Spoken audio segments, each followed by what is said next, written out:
karyane praja kene kene ukur gunung tandang gawe sayuh rukun bebarengan ro kancane rila lan legawa kanggo mulyane negara siji loro telu papat maju papat diulang-ulungake mesti enggal rampunge golobis golobis golobis golobis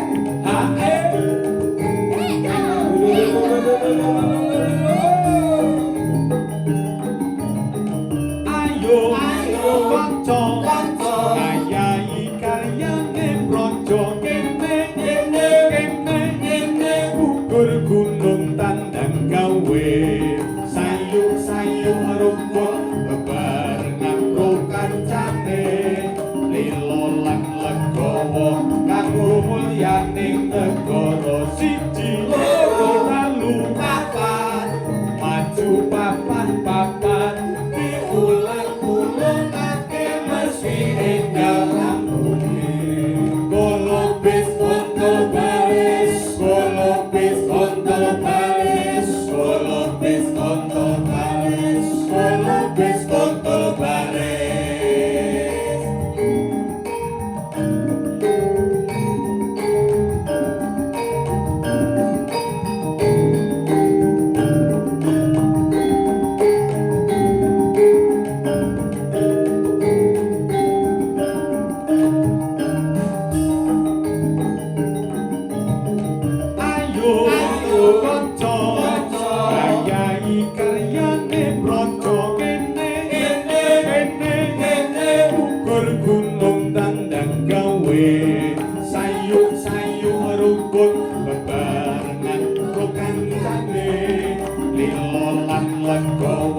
kanggo mulyaning negara siji loro telu papat maju papat diulang-ulungake mesti enggal rampunge golobis golobis golobis golobis golobis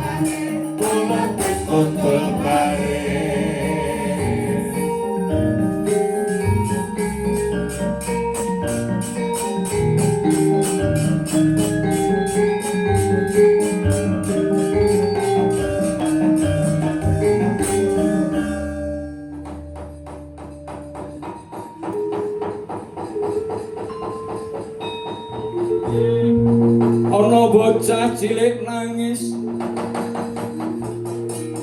tangise kalayung layung ora suwe takon bapa mawasna ora ana ugo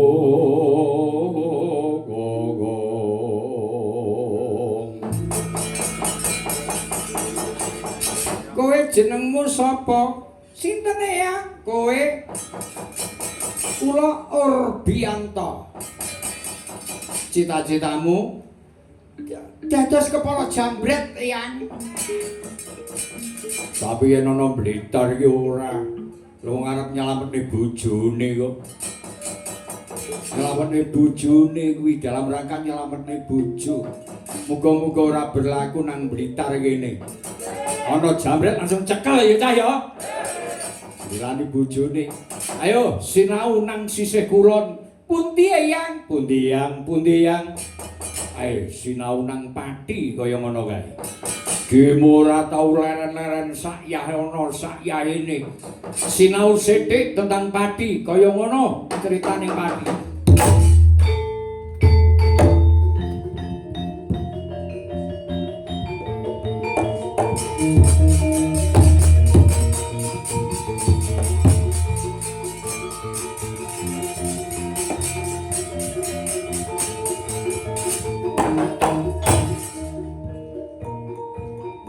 saka Dewan Perwakilan Wayang mengkhianati rakyate dhewe nganggo wudha. Awale setuju pemakzulan lengkap tanda tangan. Ing paripurna Dewan Perwakilan Wayang ing jeroning gedung padha ana pengkhianatan Dewan Perwakilan Wayang. Nanging sing paling kejem saka pengkhianatan dudu musuh sing wiwit awal wis memusuhi, melainkan kanca kenthel. Pengkhianatan niku sing paling kejem nggih niku kanca kenthel sing tau gegem tanganmu banjur ngeculne nalika kowe pas ana lambene jurang. Ya iki sing dilakoni mayoritas fraksi Dewan Perwakilan Wayang. Dewan Perwakilan Wayang. Ingat baik-baik, wayang pati, ojo mok jarne waktu nguburne ingatan, ojo mok jarne OTT KPK dina iki busek dosa wingi-wingi. Karono sadurunge wayang-wayang sing padha dadi pejabat ditangkap, Dewan Perwakilan Wayang lah sing luwih dhisik nangkep kepercayaane rakyat. Nerusne dawuhe dosen Unerwel. Njur Dewan Perwakilan Wayang mateni alon-alon ana ruang sidang. Dewan Perwakilan Wayang teka nang rakyat kanthi wajah prihatin lan melu nandhatangani tuntutan. Ngadeg ana ngarep kamera, ngadeg ana ngarep kamera. Janji bakal ngawal aspirasi lungguh sila ana tengahing amarah massa. Mantuk-mantuk nganggo-angguk, mantuk-mantuk nganggo-angguk, kaya-kaya kondo kami bersama kalian. Terokno kami bersama kalian. Tangan njut neken tuntutane rakyat nganggo mangsi ireng ning atine luwih dhisik neken perjanjian karo kepentingan. Mula nganti tanggal 31 Oktober 2020 kae dina pemurnian, dina pembuktian, dina keberanian diuji. Dudu nganggo pidato, ning nganggo sikap. Ing kono siji mbaka siji dheweke rubuh fraksi-fraksi Dewan Perwakilan Wayang sing wingi berteriak kami di pihak rakyat. Ujung-ujunge bisu, ujung-ujunge bisu. Fraksi Dewan Perwakilan Wayang sing wiwing ngecam kebijaksanaan PBB 250%. Ujug-ujug kondo murung durung cukup alasan. Ujug-ujug kondo urung cukup alasan. Sing wingi getuni pemecatan pegawai rumah sakit umum daerah dina iku dadak lali. Sing wingi nyebut wayang bupati arogan dina iku nunduk sopan. Kurang luwih 6 praksi, 6 pengkhianatan saknalika, 6 dudu angka sing cilik. Dewan Perwakilan Wayang ora sekadar nolak pemakzulan. Dewan Perwakilan Wayang nikam sangka mburi. Dewan Perwakilan Wayang memeluk merangkul rakyat wayang ana jaba gedung. Sak banjure nusuk nyuduk ing jero ruang paripurna. Palu sidang diketuk lan bebarengan karo kuwi harga diri lembaga legislatif ambruk rubuh tanpa swara. Bayangno perasaane rakyat wayang ing alun-alun nalika hasil voting diumumne. Ewonan menungso nyawang layar dudu nggo hiburan nanging kanggo harapan sing muncul dudu keadilan. Nanging pengkhianatan resmi sing disahne secara konstitusional. Ing titik kuwi ban dibakar. Ban ana demo geden-gedenan, ana demo gak mergo anarkisme nanging karana tembung-tembung wis gak duwe arti. Apa gunane aspirasi yen fraksi bisa berbalik arah ing dalem saawan? Apa gunane wakil Dewan Perwakilan Wayang yen wanine mung muncul nalika kamera menyala? Dina iki nalika wayang bupati ditangkap KPK, fraksi Komodo telanjang ing tengah lapangan sejarah. Ora ana maneh tameng prosedur, ora ana dalih mekanisme OTT, operasi tanpa tangkap tangan. Tamparan keras sing kandha rakyat bener kalian salah. Muga-muga Jawa Timur aman, Blitar aman, Indonesia aman.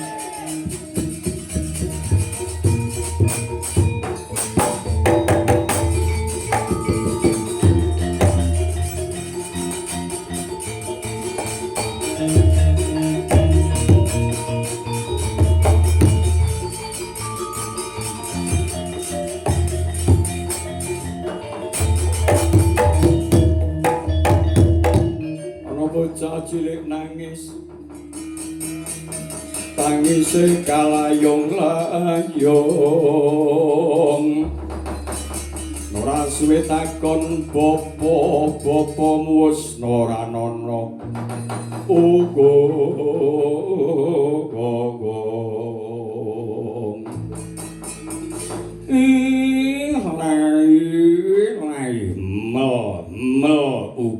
Ugek sadulita la ilaha illallah Muhammad Rasulillah.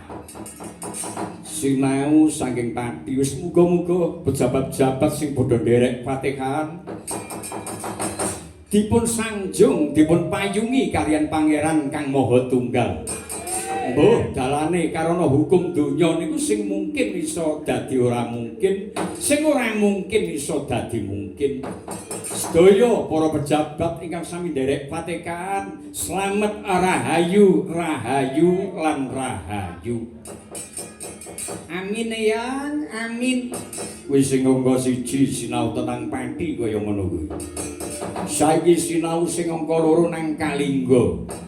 Kae ceritane ana pedang mas, bola mas, peti mas, tambang mas, kira-kira njupuk apa ora wong Kalingga.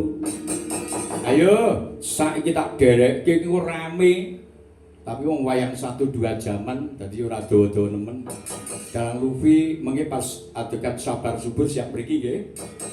Ayo tak derekke sinau nang Kalingga. Kaya ngapa? Apa bener Kalingga kuwi ora ana wong korupsi? Kalingga ora ana maling. Kalingga ora ana wong ngutil. Ayo sinau tentang Kalingga.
Sesuci nggih.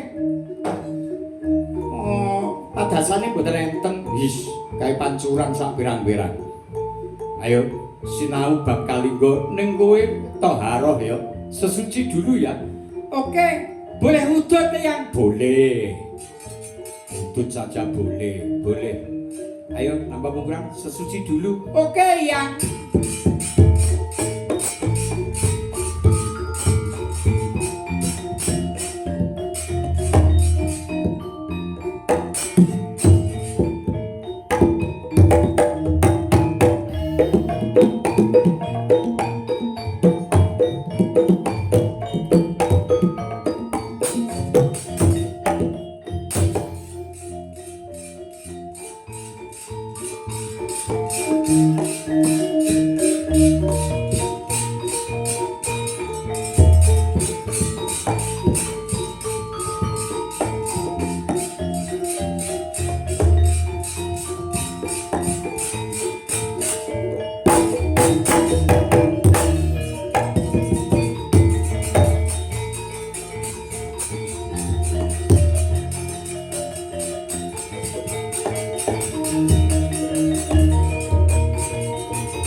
Kakang Yai Sabah.